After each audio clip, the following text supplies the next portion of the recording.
Once upon a midnight dreary, while I pondered, weak and weary, over many a quaint and curious volume of forgotten lore, while I nodded, nearly napping, suddenly there came a tapping, as of someone gently rapping at my chamber door. "'Tis some visitor," I muttered, "tapping at my chamber door. Only this, and nothing more." Ah, distinctly I remember, it was in the bleak December, and each separate dying ember wrought its ghost upon the floor. Eagerly I wished the morrow, vainly I had sought to borrow from my books a cress of sorrow, sorrow for the lost Lenore, nameless here evermore. And the silken, sad, uncertain rustling of each purple curtain thrilled me, filled me with fantastic terrors never felt before. So that now, to still the beating of my heart, I stood repeating, "'Tis some visitor entreating entrance at my chamber door. Some late visitor entreating entrance at my chamber door. This it is, and nothing more." Presently my soul grew stronger, hesitating then no longer. "Sir," I said, "or madam, truly your forgiveness I implore. But the fact is I was napping, and so gently you came rapping, and so faintly you came tapping at my chamber door, that I scarce was sure I heard you. Here I opened wide the door. Darkness there, and nothing more." Deep into that darkness peering, long I stood there, wondering, fearing, doubting, dreaming dreams no mortal ever dared to dream before. But the silence was unbroken, and the stillness gave no token, and the only word there spoken was the whispered word, "Lenore." This I whispered, and an echo murmured back the word, "Lenore." Merely this, and nothing more. Back into the chamber turning, all my soul within me burning, soon again I heard a tapping, somewhat louder than before. "Surely," I said, "surely that is someone at my window lattice. Let me see, then, what thereat is, and this mystery explore. Let my heart be still a moment, and this mystery explore. 'Tis the wind, and nothing more." Open here I flung the shutter, when with a many a flit and flutter, in there stepped a stately raven of the saintly days of yore. Not the least a bean is matey, not a minute stopped her stady, but with mine of lord or lady perched above my chamber door, perched upon the bust of Pallas just above my chamber door, perched, and sat, and nothing more. Then this ebony bird begulling my sad fancy into smiling, by the grave and stern decorum of the countenance it wore. "Though thy crest be shorn and shaven, thou," I said, "art sure no craven. Ghastly, grim, and ancient, raven wandering from the nightly shore, tell me what thy lordly name is on this night's Plutonian shore." Quoth the raven, "Nevermore." Much I marveled this ungainly fowl to hear discourse so plainly, though its answer little meaning, little reverency bore. For we cannot help agreeing that no living human being ever yet was blessed with seeing bird above his chamber door, bird or beast upon the sculpted bust above his chamber door, with such name as Nevermore. But the raven sitting lonely on the placid bust spoke only that one word, as if his soul in that one word he did outpour. Nothing farther than he uttered, not a feather than he fluttered, till I scarcely more than muttered, "Other friends have flown before. On the morrow he will leave me, as my hopes have flown before." Then the bird said, "Nevermore." Startled at the stillness broken by reply so aptly spoken, "Doubtless," said I, "what it utters is its only stock and store, caught from some unhappy master, whom a merciful disaster followed fast and followed faster, till his songs one burden bore, till the dirges of his hope that melancholy burden bore, of never, nevermore." But the raven still begulling all my fancy into smiling, straight I wheeled a cushioned seat in front of bird and bust and door. Then upon the velvet sinking, I betook myself to linking fancying to fancying, thinking what this ominous bird of yore, what this grim, ungainly, ghastly, gaunt, and ominous bird of yore meant in croaking, nevermore. This I sat engaged in guessing, but no syllable expressing, to the fowl whose fiery eyes now burned into my bosom's core. This and more I sat divining, with my head at ease reclining, on the cushion's velvet lining, that the lamplight gloated o'er, but whose velvet violet lining, with the lamplight gloating o'er, she shall pass, ah, nevermore. Then, methought, the air grew denser, perfumed from an unseen censer, swung by seraphim whose footfalls tinkled on the tufted floor. Wretch, I cried, thy God hath lent thee, by these angels he hath sent thee, respite, respite, and nephleth from thy memories of Lenore. Quaff, O quaff, this kind nephlent and forgot this lost Lenore. Quoth the raven, nevermore. Prophet, said I, thing of evil, prophet still, if bird or devil, whether tempter sent, or whether tempest tossed thee here ashore. Desolate, yet all undaunted, on this desert land enchanted, on this home by horror haunted, tell me truly, I implore, is there balm in Gilead? Tell me, I implore. Quoth the raven, nevermore. Prophet, I said, thing of evil, prophet still if bird or devil, by that heaven that bends above us, by that God we both adore, tell this soul with sorrow laden, if within the distant Aidenn it shall clasp a sainted maiden, whom the angels named Lenore, clasp a rare and radiant maiden, whom the angels named Lenore. Quoth the raven, nevermore. Be that word our sign of parting, bird or fiend, I shrieked upstarting, get thee back into the tempest, and the night's Plutonian shore. Leave no black plume as a token of that lie thy soul hath spoken. Leave my loneliness unbroken. Quit the bust above my door. Take thy beak from my heart, and take thy form from off my door. Quoth the raven, nevermore. And the raven, never flitting, still is sitting, on the pallid bust of Pallas just above my chamber door.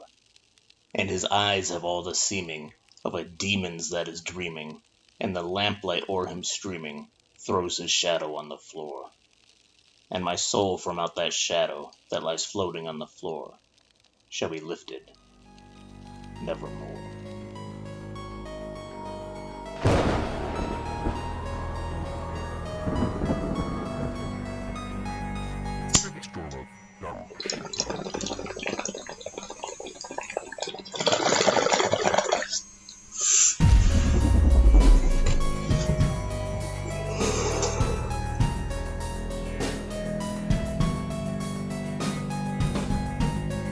I know things no one knows. So this is a new week, isn't it? So we've done a week It worth is. of shit, haven't we? Since We sure have. oh man, I didn't think this one through. This two-parter is actually working out because I'll be moving next weekend. Yeah, So we don't have to record next weekend because this will drop that following Wednesday. So which means editing should be fucking spotless. Now that I said that, I probably am going to regret saying that. you heard it, folks. It is going to be spotless. Or my name isn't Papa Darby. We're going to do that again, right? It'll be nice to have Ball Sweat McDickface back. He's a good guy, right? He made good videos. Yeah, he was. I don't make good videos anymore.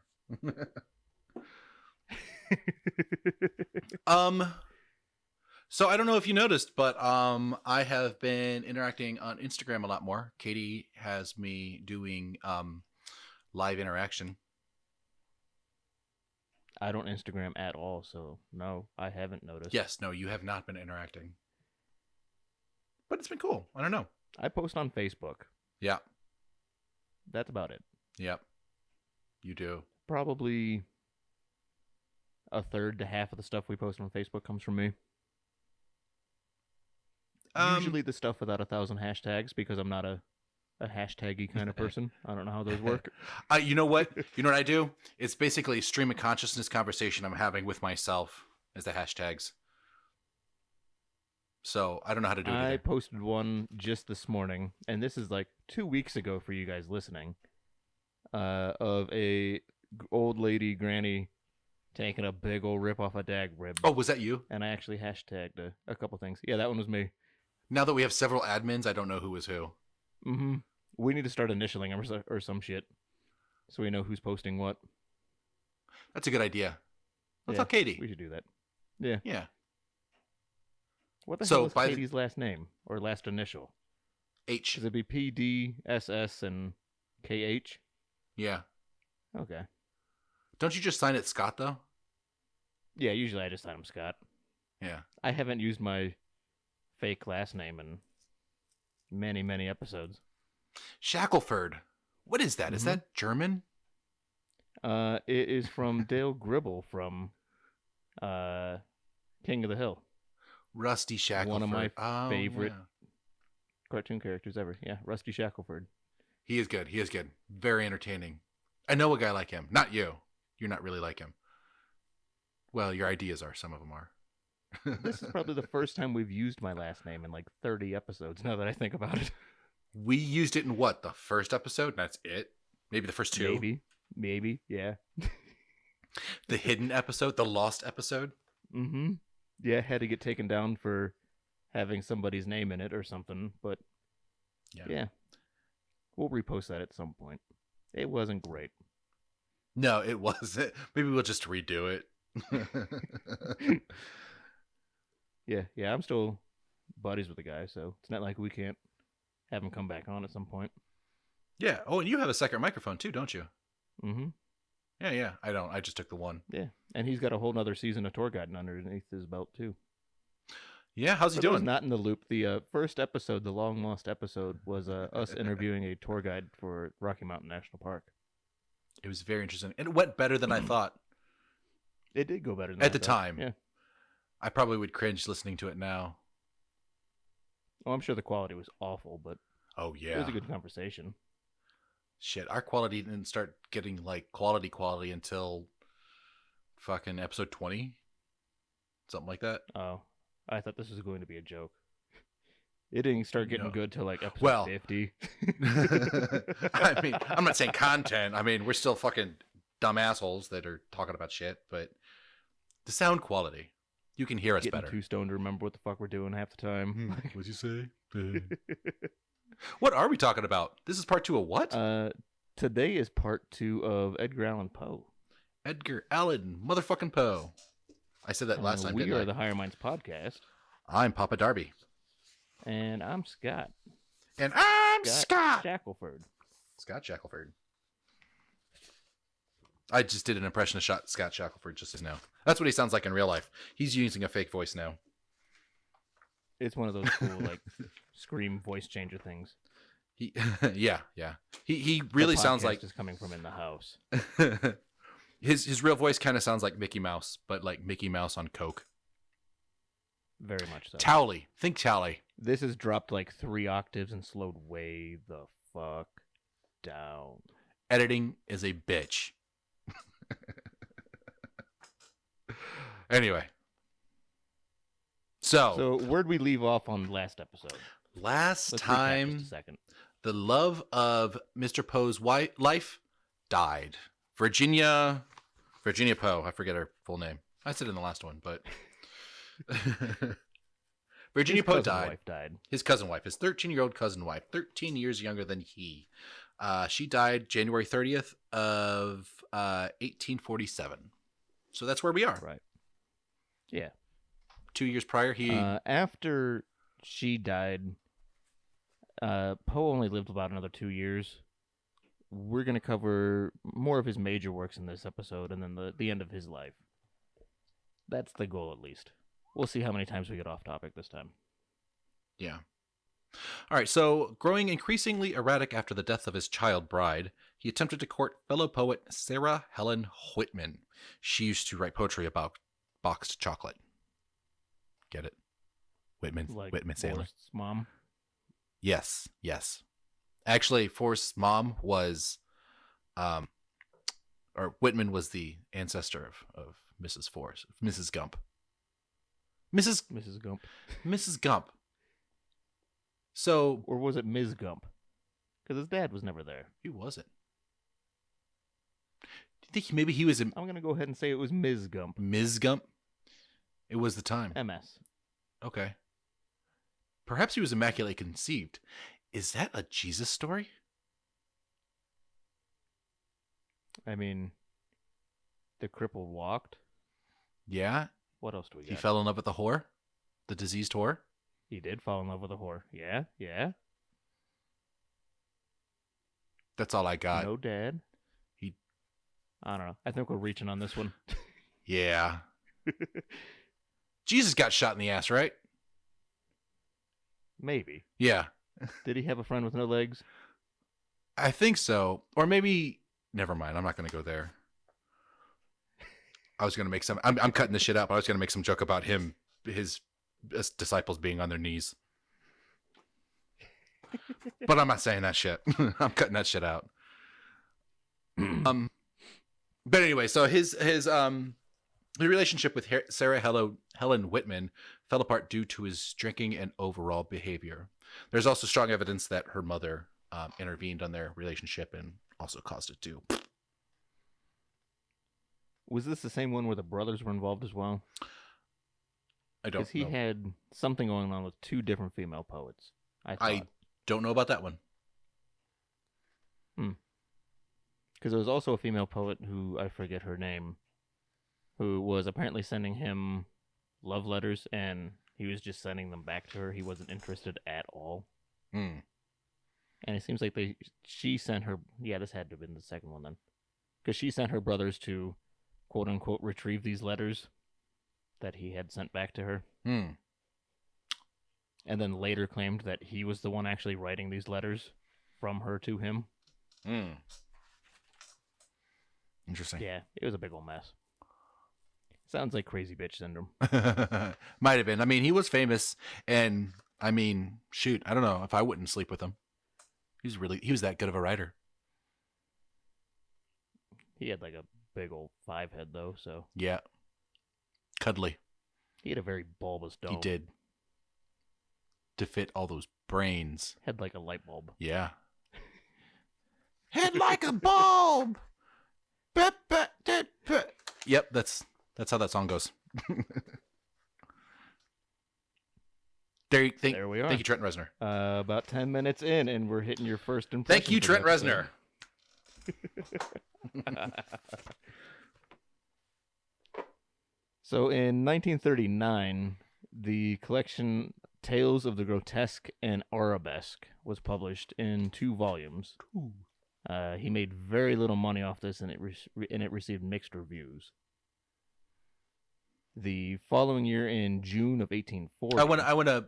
Poe published. If you recall from the last episode, though, regarding reviews of him, a lot of his reviews were also just angry. The reviewers were just angry at him because he himself was a reviewer, and if you remember from the last episode, he had a biting wit, as they would say. He was very critical of other authors, and so they were critical. He was. Right. Oh, there's Xena. Hi, Xena. Are you done jingling?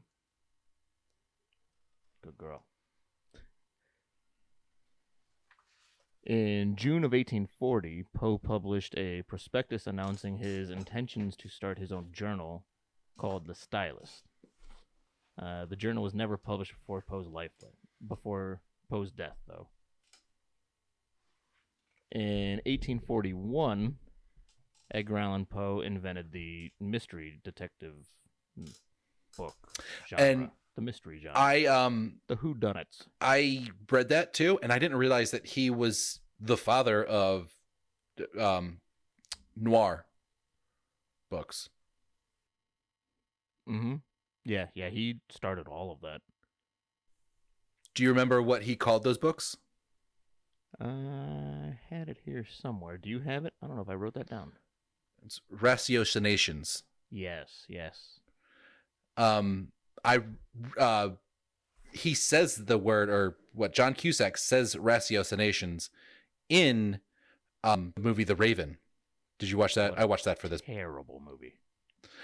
Some of it, some of it's factual though. Well, yeah, but it's still not good. No, actually, no. I was about to say I liked it, but I like it because I like Poe. It's. I did watch it again, and no, it's not that great of a movie. I don't tend to like John Cusack. I like most of his stuff, Really? particularly 1408. Yeah, not a fan. Yeah, Him and what's that other guy that looks just like him? I think we've talked about this before. Matthew Broderick, Yes, that is the same fucking Godzilla. person in my head. John Cusack and Godzilla. Yeah, they're the same fucking person to me. They look identical. I mean, yeah, they do. Oh, what the fuck? But the term ratiocinations was later changed for another book series by another author, and I'm sure you read this. Who's that other Who author? inspired, whom he heavily inspired? Are we talking about Stephen King again? No, No? Who are we talking about? Sir Arthur Conan Doyle. Oh, yeah, I was going to get to that here in a minute, actually. Yeah, I was trying to lead you into that. Mhm. But I have, so there. Yeah. So, yeah, 1841, Murders of the Rue Morgue is written. This initiated the modern detective story. The main character, C. Auguste Dupin, a man from Paris, solves the mystery of a brutal murder of 2 women. Poe's Dupin is the first fictional detective and displays many of the traits that become standard for subsequent fictional detectives, including Sherlock Holmes, with Sir Arthur Conan Doyle that you had just mentioned a minute ago. Ratiocinations ended up becoming deductions. Many later characters, for example, follow Poe's motto of the brilliant detective, his personal friend who serves as the narrator, and the final revelation being presented before the reasoning that leads up to it. Basically, how they proclaim it was the maid in the study with the candlestick, and then they work backwards to show you how they came to that conclusion. That was all started by Edgar Allan Poe. Huh. There's all sorts of like that technique is used all the time now. Like you've seen the movie Memento with Pierce. Mm-hmm. Like that's an extreme version of it. Mm-hmm. And that can all be traced straight back to Edgar Allan Poe. That is super interesting. See, this guy was brilliant. Detective Dupin reappears in The Mystery of Marie Roget in 1842. This is the first murder mystery based on details of a real crime. So he started that shit too. He was the true crime It person. first appeared in Snowden's Lady's Companion in 3 installments from November and December of 1842 and February of 1843. They were known to steal secrets from the government and leak them to WikiLeaks. Snowden's Lady's Companion? Yes. Yeah. Have you seen, as of when this comes out, it's been a couple weeks ago now. As of recording, it was just like a couple days ago. Snowden was just on Rogan. No. Did you see any of that? No. It is not nearly as interesting as I hoped it would be. It is mostly Snowden monologuing for 3 hours. Well, he is being, he has a gun to his head every time he does anything public like that. He's in fucking Moscow. Rogan, there wasn't any back and forth like you usually get with Rogan. It wasn't nearly as good as like his Elon Musk one or whatever. Did you also see that they released, at least CNN did, release a report of his exploration into conspiracies and UFOs and stuff, and they said that he found nothing? Mm-hmm. I don't buy he that. Discusses that on Rogan too. I don't buy that shit at all. He says that he was doing, I forget how he worded it, but he was doing searches for keywords basically and couldn't find anything alien-wise on what he had access to at least. You know, that kind of research, though, they would at least talk about aliens, at least some of the time. So saying that he didn't find anything is a big old fucking clue. Yeah, I find it suspicious that he found nothing. If he had only found a little bit, I would be like, oh, okay. Like, they found that there is nothing or whatever. Right. But just straight up finding nothing, that doesn't make any sense to me. No. At least for what he had access to, I guess. I know there's I don't know disagreement. what sort of clearance he had at the time. Right. I don't know. I know. Well, not that kind of clearance. That's a different kind of clearance. Like, not even the president has like Right. alien clearance. But I know there's disagreement among the public. But it's my personal belief that Snowden is an American hero. Absolutely. He didn't release information to the enemy. And at this point, like he said in the interview with Rogan, it's been 6 years since he released that information. If something bad was going to happen, it would have happened by now. Like, you mean as a result of his releasing the information? Exactly. Oh, Right. Because they said about how dangerous it was to people in the CIA or whatever, that NSA, that he had released all this information. If it was really dangerous, it would have fucking happened by now. I mean, some could claim that the last election was part of the result of that, but okay. To each their own. We're way off topic. We are. Go Snowden. Where were we? Released between 1842 and 1843.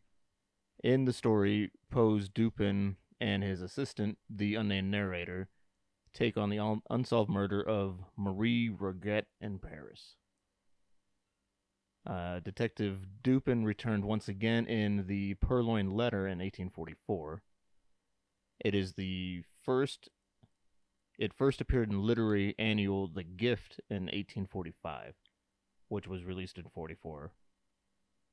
And soon was reprinted in many journals and newspapers across the country. In this story, Dupin solves a blackmail case. The Gift? What's the name of the story? That was the name of the thing it was first published in. Oh, the periodical. It was named The Gift for 1845. Oh, okay. I assume it was probably an end of the year sort of buy this for Christmas. Okay. There's a movie called The Gift that I think it's a remake of an old one where a guy guy comes to your door, says you get this, but somebody you don't know dies or something like that. You've seen that? You talking about the box? If you push this button, you get $1 million or whatever it is. If somebody somewhere in the world dies. Yeah. And The Gift is with it's about a psychic. So never mind. I guess that could also be a Poe story, but it's not nearly as good as Poe. So basically, Edgar Allan Poe invented the entire genre: the detective mystery, the detective himself, the fictional Detective noir. Yeah. So basically, Arthur Conan Doyle and Sherlock Holmes can suck it. USA! USA! USA! USA! All right. 1843, the Gold Bug won a prize of $100, which is about $3,300 in today's money, from the Philadelphia Dollar newspaper. This gave him a lot of publicity at the time too, winning this prize money and everything. So it's not a huge caught a sum of golden money, bug but once. it's a fucking decent chunk of change at that time. Yeah. In January, I caught a gold bug once. It turned me orange. Say that again. I said I caught a gold bug. I was sick for a few days, but it turned me orange. I don't think that's how the story goes. It's about a guy it's about the man flu. A guy just kind of lays in bed, turns a little jaundiced, and goes back to work in a couple of days. That's what the story is. If I remember right, I could be misremembering this, but if I remember right, it's about a golden scarab. So he did the Mummy too. Yeah, I guess so. Yeah, this had been 1843, well before Universal did the Mummy. Brendan franchise. Fraser. Yeah. Or USA. Brendan Fraser. USA. I guess they're both American. Yeah, that's still American. So what? USA. On January 29th, 1845, The Raven first appears in the Evening Mirror. It was very popular at the time, made Poe a household name. Still We very mentioned good. this a little bit in the last episode. He was paid only $9 for that poem. Yeah. It's the poem that you heard Scott read at the beginning of this episode. Yeah. Biographers and critics often suggest that Poe's frequent theme of death of a beautiful woman stems from the repeated loss of women throughout his life, including his mother and his wife. I don't know if that was the beginning of this episode or the end of last episode. We had mentioned that both of them had both died of tuberculosis at the age of 24. Yeah, I forget I which think that was the end of the last episode. I think so, Recording too. these back to back like this is going to get confusing. Yeah. Poe is best known for his fiction works, mostly in the Gothic genre. Recurring themes deal with questions of death, including its physical signs, the effects of decomposition, concerns of premature burial, the reanimation of the dead, and mourning. Beyond horror, Poe also wrote satires, humor tales, and hoaxes. I heard that there was, obviously, at about this time in this period, the idea of being buried alive was like everybody was scared of it. It was like, I don't know, the Zika virus and shit at this time. So they would make contraptions for you to, if you were buried alive, because it did happen a lot more than they weren't able to tell. Mm-hmm. They didn't have scientific cause to, or scientific ways to tell if you were dead. So sometimes you look dead, they just buried you. But they would make ways like you could ring a bell from the grave. Yeah, there was one where a string tied to your wrist or whatever. If you woke up, it would ring, and that's actually where the term "the graveyard shift" started from too. It would be somebody's job to hang out there and just hang out and wait, see if a bell rings. There was one, and they made a bunch of different contraptions. There was one where they tied tubes, or they connected tubes to the coffins, and somebody would have to like go and smell to make sure that everything was decaying correctly. What a great that would be job. rough. That would be rough. That would suck. Yeah. That's from My Favorite Murder. Thank you. You guys. 99 times out of 100, you're gonna smell death. Like, it's not often that people were getting buried alive, but often enough that it was a concern. I would think 199 times out of 200 you would smell death. I think it was rare. And if you didn't smell death right away, it happened eventually. Yeah, wait a day or two. You'll smell it.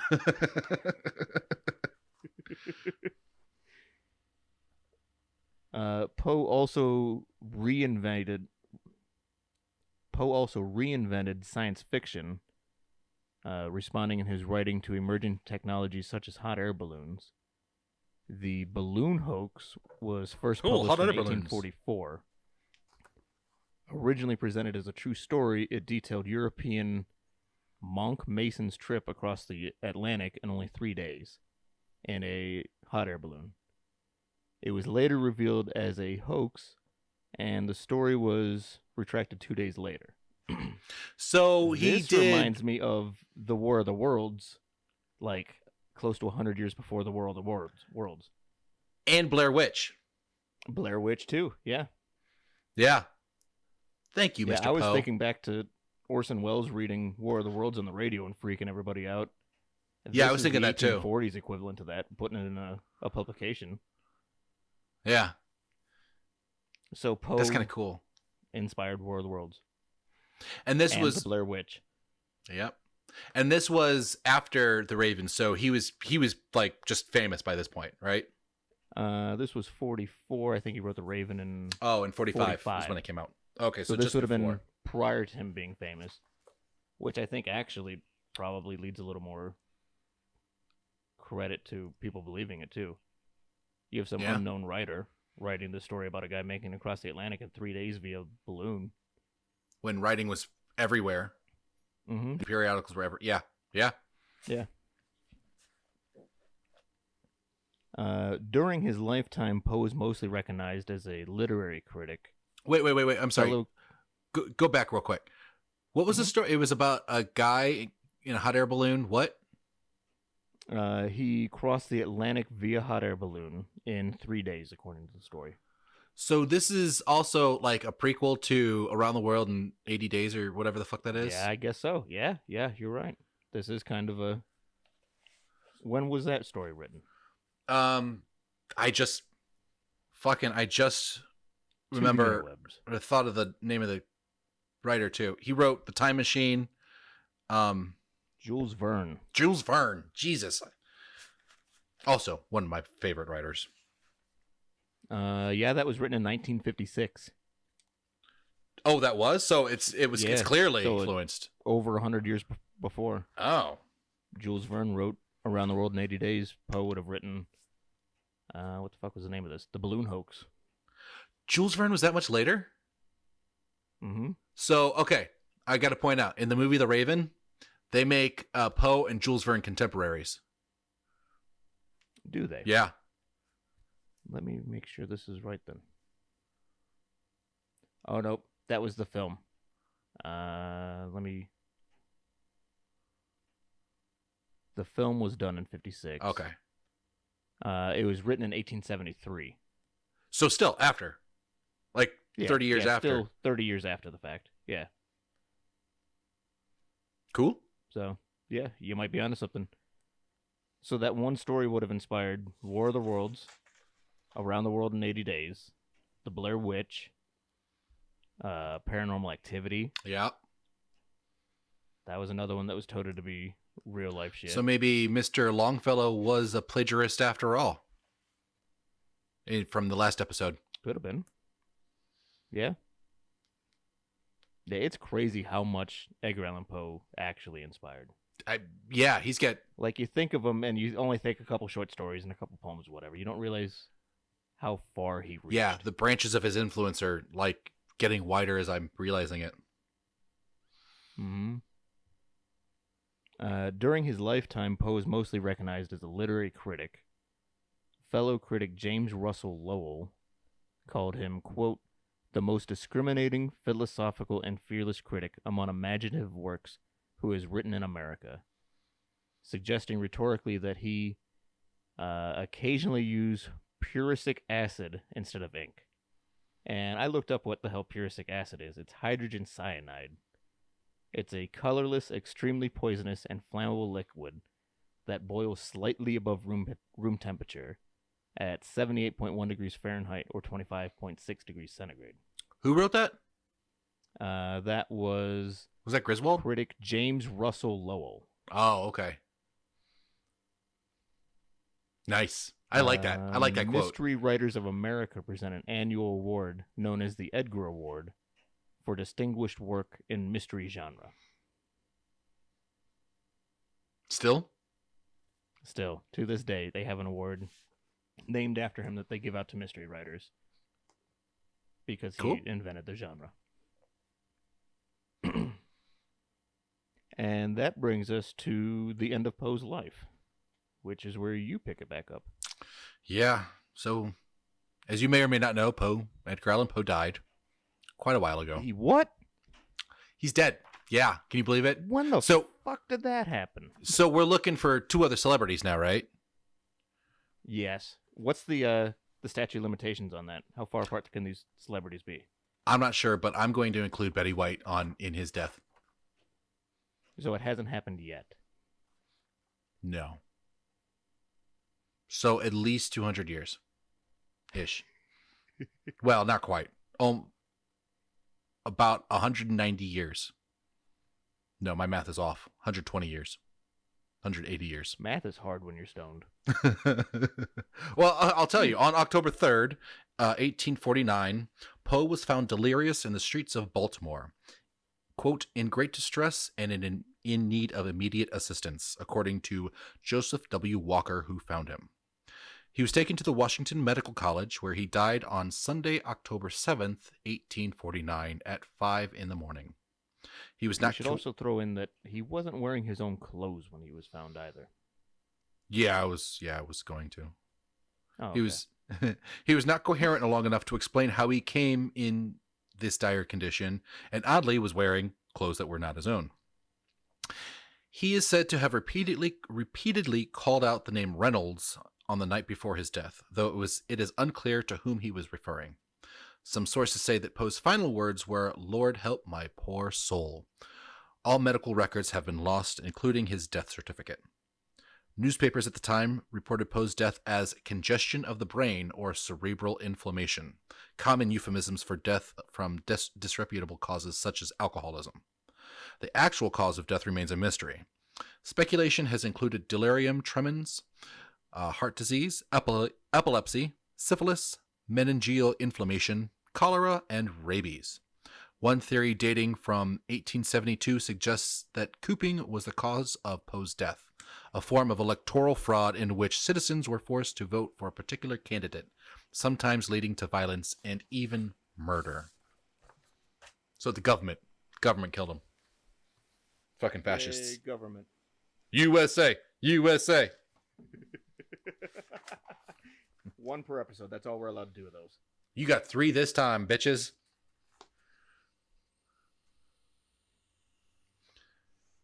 Debbie McDabberson. Yeah. Scott right now is hitting his This is rig. the wonderful Honeybird XL nectar collector. With It's titanium tip, and it's filthy right now. great for long car rides and romantic walks on the beach. Sure. So prior to Poe's death, he was in Richmond, Virginia, Mm-hmm. and he was on his way to Baltimore, I believe it was, right? Yes. And he had gone to the doctor prior to leaving Richmond, not feeling well, which was a common thing throughout his life. A lot of people think he was just complaining of alcoholism, basically, but others suspect he might have had some sort of a disease or even mental illness, obviously, I would think. Yeah, I would think too. But it's suspected that he had the flu prior to leaving Virginia. When he made it to, I think it was New York. Where was he found dead at? Philadelphia. When he made it to Philadelphia, it was raining, which would have compounded on top of the flu. And if he was used in one of these coop things where they kidnap you, get you drunk, Baltimore. He and was in Baltimore. make you go vote multiple times. Was Yeah. it Baltimore? He died in Okay. Baltimore. Yeah. Sorry. So if you put all that together with having the flu, shitty weather, being kidnapped and drunk and voting and shit, and then just left for dead in a ditch, basically.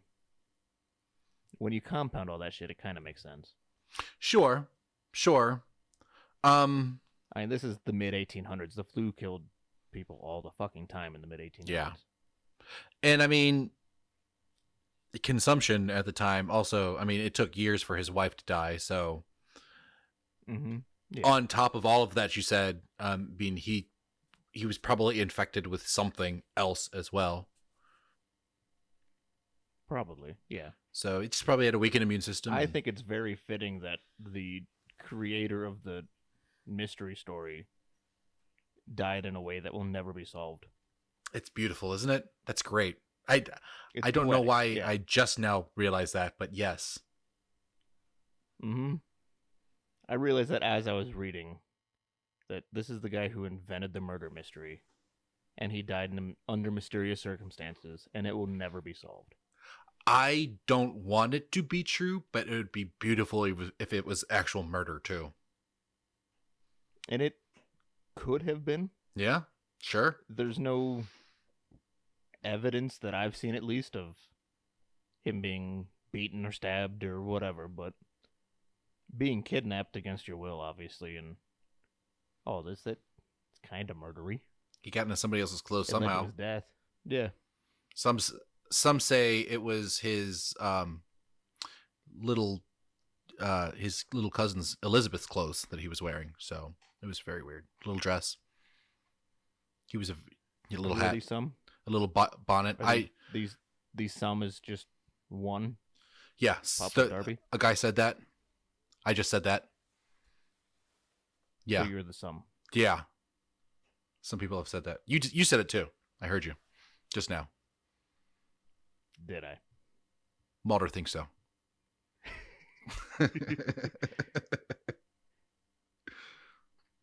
So anyway, part of the reason. What do you have more about his literature? I was going to go into the obit.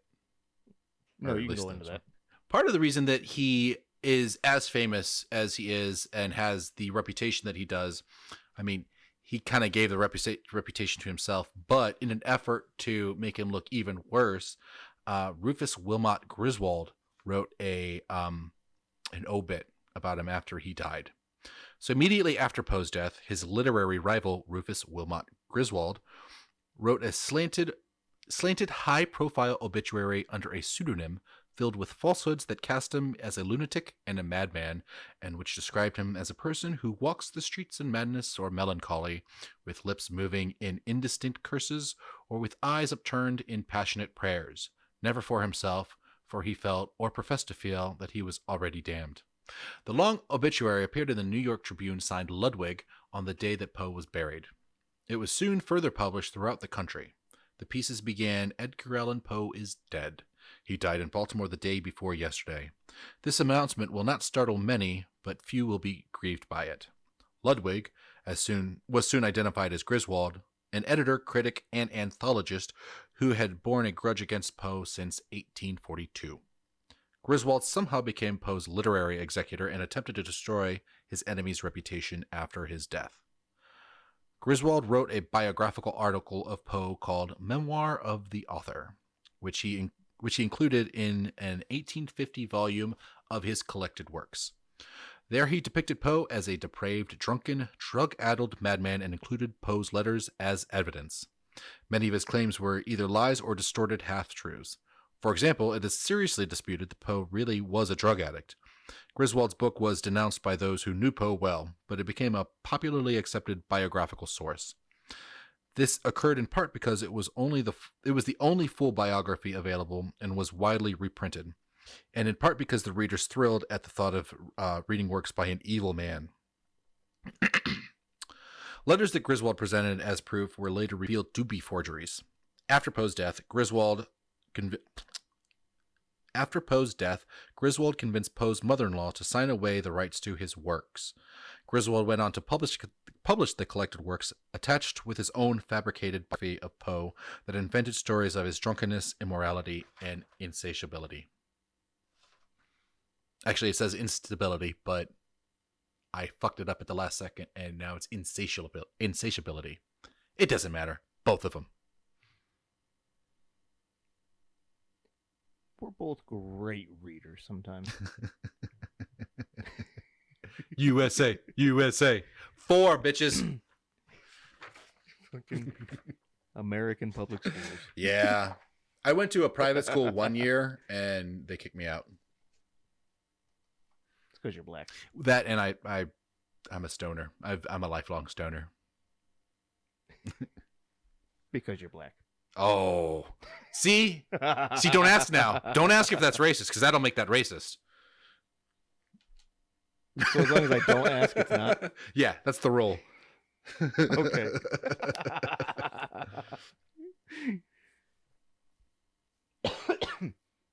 Yeah, it's super suspicious that his rival had the rights to his work, basically. That's kind of fucked And up. then wrote this scathing... Well, I had read that Poe had thought that they were friends, and this guy was just, like, double-crossing him. Oh, really? That's how I understood it. Fuck that guy. This goes back to Poe not being a good businessman. Like, Oh, yeah. Yeah. well, yeah, I had read it. The way I had read it, it sounded like he had been friends with him and just got double-crossed, essentially. To Griswold's credit, though, he did get the rights and then gave he might have gotten the money, but at least he gave the credit to Poe. Mm-hmm. Yeah. I guess you got to give him that. Yeah. But at this point, Poe was pretty well known, so Yeah, but it'd have been hard to steal all of it. Some of it he probably could have got away with, but it'd have been hard to steal all of it. Yeah. So, thus ends the lifeth of Edgar Allan Poe.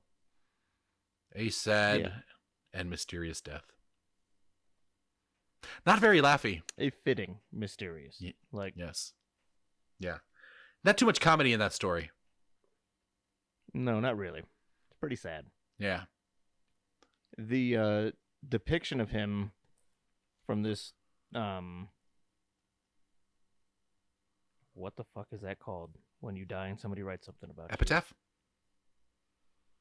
you? Epitaph. Okay. Yeah, we'll go with that. That is pretty much what sculpted our picture of what Edgar Allan Poe was, though. The depressed, dark, alcoholic,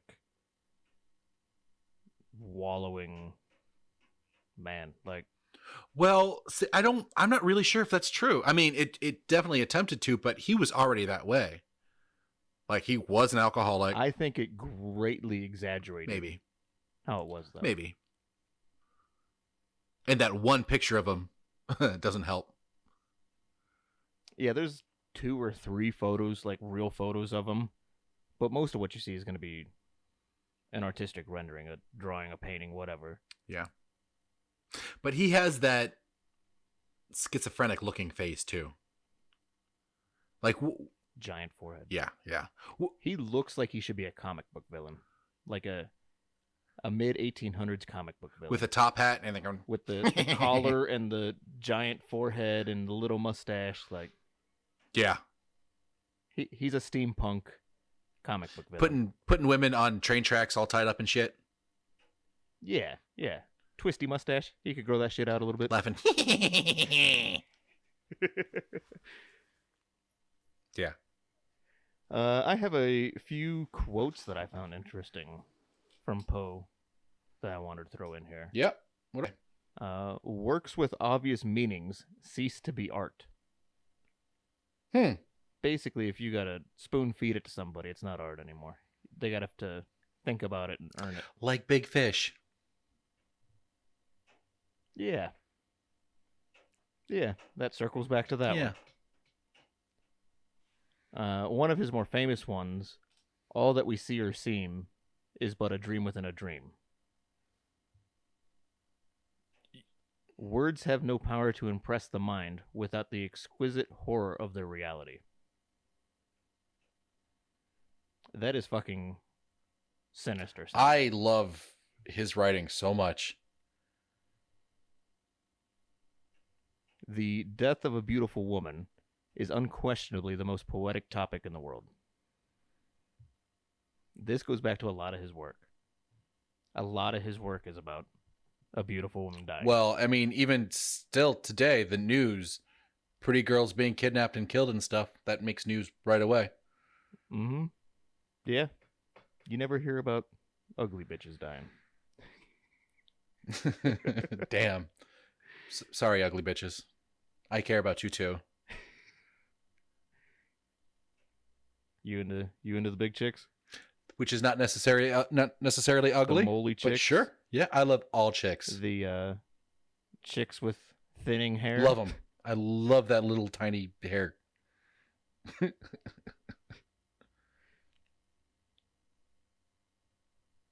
I have faith in fools. My friends call it self-confidence. That to me sounds Mark Twainy. That does. When did Mark Twain live? Were they contemporaries? Oh, when the fuck was Mark Twain? To the interwebs.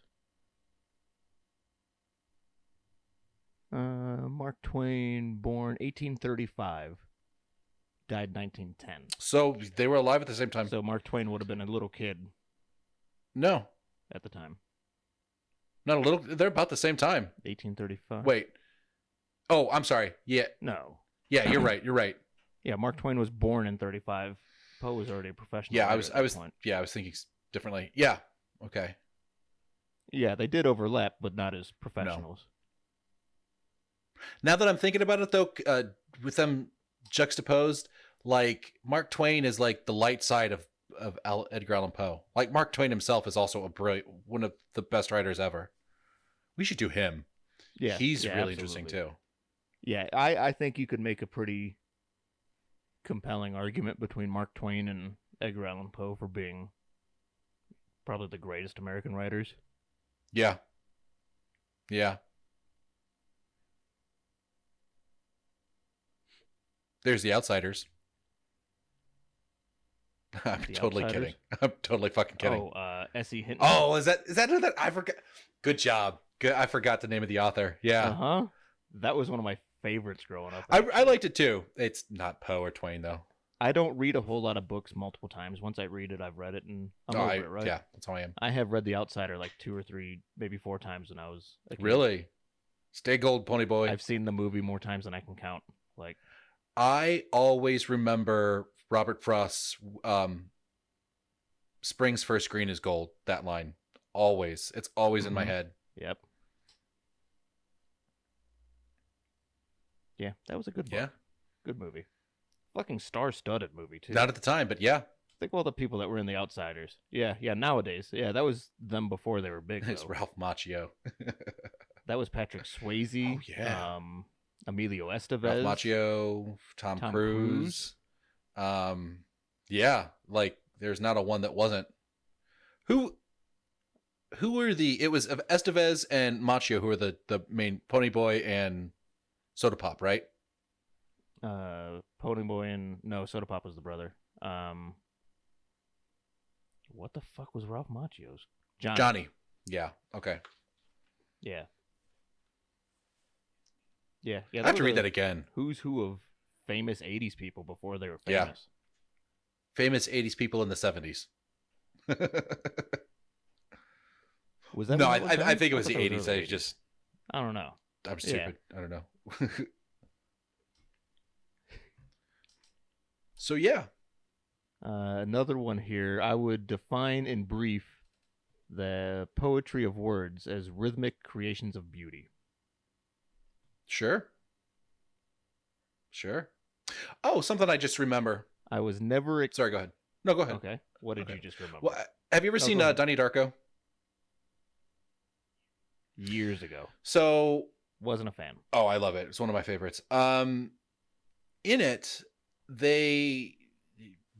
Donnie comes into a classroom and there's the 2-word cellar door on a on the chalkboard, and the teacher, played by the little girl in E.T. What the fuck was her name? Drew Barrymore plays the teacher, and she says that there was a famous linguist that said that this collection of syllables were the most beautiful collection of syllables to ever in the English language, which is, cellar door. And she was wrong. That was Poe that said that. I didn't read that one. And there's I was never insane. I was never insane except upon occasions when my heart was touched. That's beautiful. It really is. Like, for as dark as he is, like, some of his shit is. Well, see, the darkness in him allows the light to be just like, dark and light, to be seen a lot clearer. So yeah, when he touches on beauty, in my opinion, it's extra beautiful. Just like the Green Lantern. Jesus. Oh, I never thought I would hate the mention of a fucking Marvel character. Or that's DC, but comic book character. Yeah, damn. DC. You made me hate it. Another one here. I remained too much inside my head and ended up losing my mind. That's a pretty common Facebook meme now, isn't it? Now, Poe came up with it 150 years ago. Thank you, Mr. Poe. Yet another one. Way before Facebook. He came up with Facebook. He was emo before emo was a thing. He was. Like, yeah. Is emo still a thing? Are there still emo kids out there with hair in their eyes? I think so. My daughter's a bit emo. Well, she's a blonde emo, though. Not the jet black hair and too much eye makeup? Not yet. Her mom doesn't let her color her hair. It's coming, though. I'm sure. Shit, we're going to fucking the Stanley tomorrow to do a ghost hunt at the Stanley. I'm so fucking excited. That's tomorrow morning. It still hasn't hit yet. I haven't packed. Fuck. And by tomorrow morning, he means like 2 weeks ago. Yes. I've already gotten back. Thank you, guys. It was fun. Last one I had here. From childhood's hour, I have not been as others have. From childhood's hour, I have not been as others were. I have not seen as others saw. I could not awaken my heart to joy, at the same tone. And I loved Alone. See? He was raped in that fucking boys' home. I fucking told you.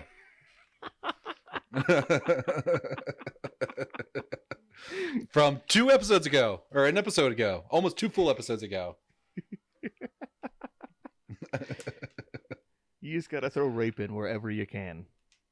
I mean, it was very rapey back then. Was it?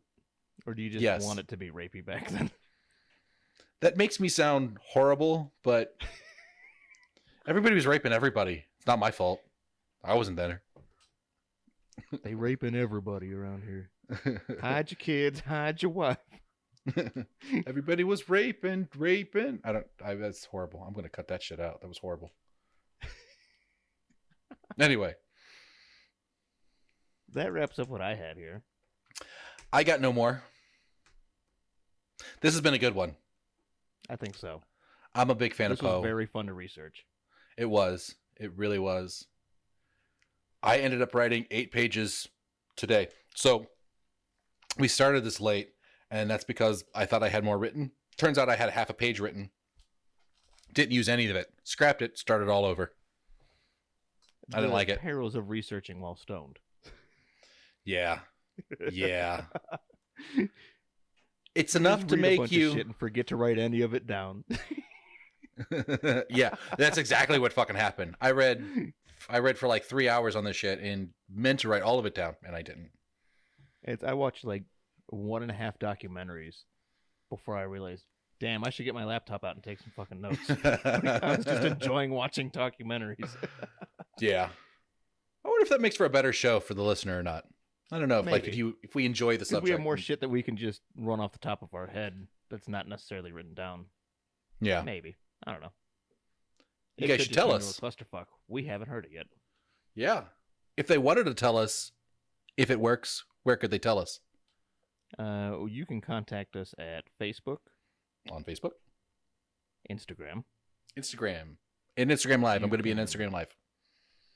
He's going to be Instagram living. And by going to be, he means 2 weeks ago. So, well, I'm going to continue. That, I think I continue. You might continue? You don't know yet. I think I'm supposed to. Katie tells me I'm supposed to. Continued yet. That's true. That is true. Fucking space-time continuum shit.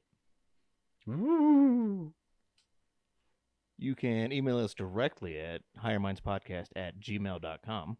At gmail.com. Where can they listen to us at? We can be heard on SoundCloud. On YouTube. We are on Stitcher. iTunes. That's it right now. Our next project is going to be Patreon, and Spotify and stuff like that. And you can also find us at highermindspodcast.com. On highermindspodcast.com. Highermindspodcast.com? Where was that? highermindspodcast.com. Highermindspodcast.com. Okay. Cool. So, we're easily accessible. I hope you guys enjoyed this. This was fun. Yeah, we liked it. I don't know. Regular listeners obviously saw that we changed our intro music for the month of October. Oh, yeah. The more astute listeners might have noticed that we added something each episode this month with that new theme song. We did. It was great discussions. So in that intro, something changes each episode. And if you can go back and tell us what we add to that intro each episode, we're going to give you a special shout out on the show. Hi, guys. So if you can figure out what each of those changes were, go ahead and email us, highermindspodcast@gmail.com. At gmail.com. And we'll let the whole world know that you're a smarty pants that figured out what the fuck we changed. Much smarter than either one of us. Quite possibly. Yes. Some of them are obvious, some of them are a little sneakier. Yeah. There's one I think that even Scott hasn't heard. Is there? Yeah, I think so. I don't think you've heard it. You haven't said anything about it. Maybe. I don't know. Now I'm gonna have to go back and listen to them too. But that one doesn't count for this one. There's 4 more obvious ones. Each episode, something gets added to it. Yes. 4? And then that stays with it throughout the rest of the episodes. A little audio hunt. Yeah, little Easter egg hunt. Yeah. So So anyway, back, re-listen to those intros, maybe the whole episode again, and tell us what changes each time. listen 4 or 5 Let times. the listeners do some of the footwork this time. Yeah. We'd appreciate it, guys. So, And while you're re-listening to that, might as well just share it with your friends too. Throwing it out there. they'd like to know. If you like it, your friends like it. Probably. That's usually works with friends. Similar interests and whatnot. Yep. Say hi and catch me. You can say hi to me directly on, like I said before, Instagram Live. I'm just now learning how that works. So, but you can say hi to me. He's an old guy. Give him some time. Yeah, I am. When you see it, when you get on, you can see my gray. There's some gray. Yeah. You get a little close, you can see the gray in your beard. Yeah, it's okay. On the bright side, you can't see any gray in your hair though. That is true. That is true. It's shiny. He's bald. Anyway, so this has been the Higher Minds podcast. It has. I'm Scott. I'm Papa Darby. Deuces, everybody. Deuces.